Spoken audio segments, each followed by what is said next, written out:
In the last video, we discovered that someone could become isolated when two things happen in combination. One, society has a powerful authority over the individual, often using the family as an agent of this influence. And two, when shame manifests, when the individual is not conforming to this authority.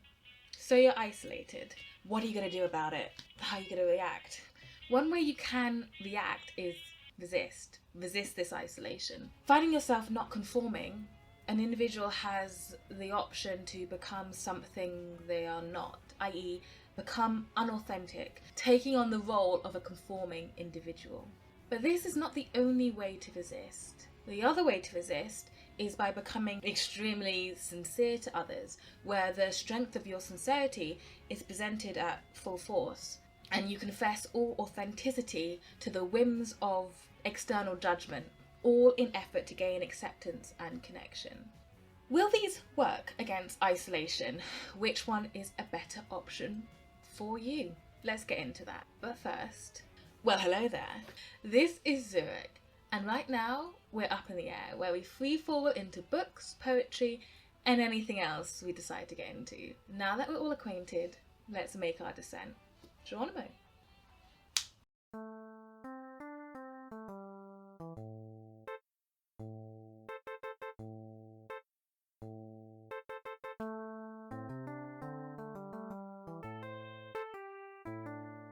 Starting first with resisting isolation by inauthenticity. Yozo's first reaction to isolation is this inauthenticity. This information is based on Osamu Dazai's No Longer Human, the novel, this being in part a look at the themes of the novel. The whys and wherefores are in the first video of this series, so if you haven't watched it, pop on over and rectify yourself. So, Yozo makes himself out to be a clown in order to foster some kind of connection. He states this exchange of self for human connection explicitly. In order to combat the assaults of apprehension and terror at the thought that I am the only one who is entirely unlike the rest, and to combat the feeling in Yozo that it is almost completely impossible to converse with other people, Yozo states, "This was how I happened to invent my clowning." Though Yozo finds himself isolated from society, he was quite unable to renounce their society. To Yozo, this act of clowning was the last quest for love I was to direct at human beings. In a modern case, you know in your heart that you hate vapid parties, maybe, dull work events, and annoying or painful family gatherings. And yet we still find you the first in the door for the night ahead, laughing at a stupid joke by an equally stupid co-worker, and telling your aunt that it's not her fault that her husband left her, even though she is a nagging lazy bum who didn't pull her weight and blamed everyone else for her problems, and in some twisted commitment to consistency find her that she is still very much all these things, but it's not her fault. He also shows that a form of connection can be made with this inauthenticity. Becoming an accomplished clown, he is able to endear himself to the people he comes into contact with. Added with his talents to make others laugh, means that he is able to be a source of great amusement to his family, and always convulse the classroom with laughter. Even teachers could not help but be laughing behind their hand, and a word from Yozo would make the military drill instructor, whose more usual idiom was a barbarous, thunderous roar, would burst into helpless laughter. Along with being endearing, Yozo succeeds in appearing mischievous and had succeeded in escaping respected. Like the jester in King Lear, Yozo has removed himself from the responsibility of being a respectable figure in society and thus the scrutiny of shame. As a jester, he is supposed to be funny, silly, irresponsible, irrational. Thus, he is no longer offensive in their eyes. This might be the best choice for you. So what, you're never yourself around others. You're accepted and you can function in society. Yozo thinks this as well. As long as I can make them laugh, it doesn't matter how, I'll be alright. If I succeed in that, the human beings probably won't mind it too much if I remain outside their lives.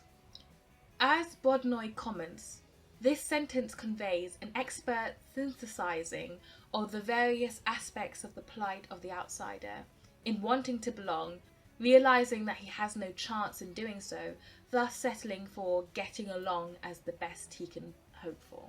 Yozo shows that the exchange is not as good as one might think. For one, it causes extreme emotional pain in the individual. Though he managed to maintain on the surface a smile which never deserted his lips, this feat was done at the cost of excruciating efforts within. Plus, for all Yozo's effort to not show his isolation and emotion outwardly, to keep solitary agonies locked in my breast, and instead have an impenetrable veneer of joviality, keeping his melancholy and agitation hidden, careful lest any trace should be exposed. His inauthenticity is nevertheless intimated in his appearance, and creates a noticeable, unsettling and uncanny impression of trying to be human. The first narrator in the prologue described Yozo's presentation as if he's a menacing animal feigning to be a child, his head tilted at an angle 30 degrees to the left, and his teeth bared in an ugly smirk. The narrator realizes that the boy has not a suggestion of a smile. It is a monkey, a grinning monkey face. The smiles is nothing more than a puckering of ugly wrinkles. It does not get better as Yozo ages. As a high school student, again his face fails inexplicably to give the impression of belonging to a human being. Wearing a smile, somehow not the smile of a human being because it utterly lacks substance. His final photo is worst of all, with a face which is not merely devoid of expression, it is to the point that it fails even to leave a memory. All these appearances of Yozo display what the first narrator calls a sensation of complete artificiality.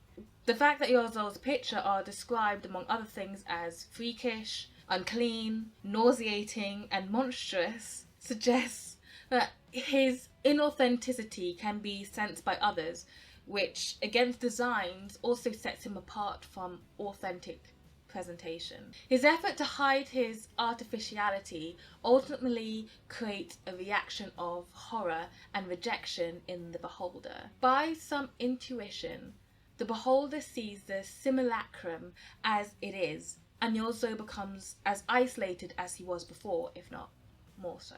The final reason why inauthenticity is suboptimal is the constant underlying fear that you will be found out that you're not what you present yourself to be. The moment of reveal of Yozo's premeditated buffoonery of missing the horizontal bar comes when Takashi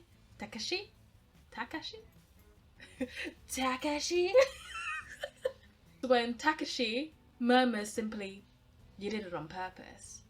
Yozo's reaction is immense. He trembles all over and felt as if he had seen the world before him burst in an instant into the raging flames of hell. It shows that being revealed as being inauthentic has to Yozo the condemnation of a criminal in a detective denouement and the loathing exposure of a demon cast into a sound of swine. The effort to keep up the charade of artificiality, the underlying fear of being revealed as being artificial, and the ultimate inability to hide the unpleasantness of being hollow and insincere, and so made equally as isolated as you would be being yourself, would dictate that resisting isolation by being someone completely different from yourself is as useless as if you didn't try at all. Resisting by being inauthentic doesn't work.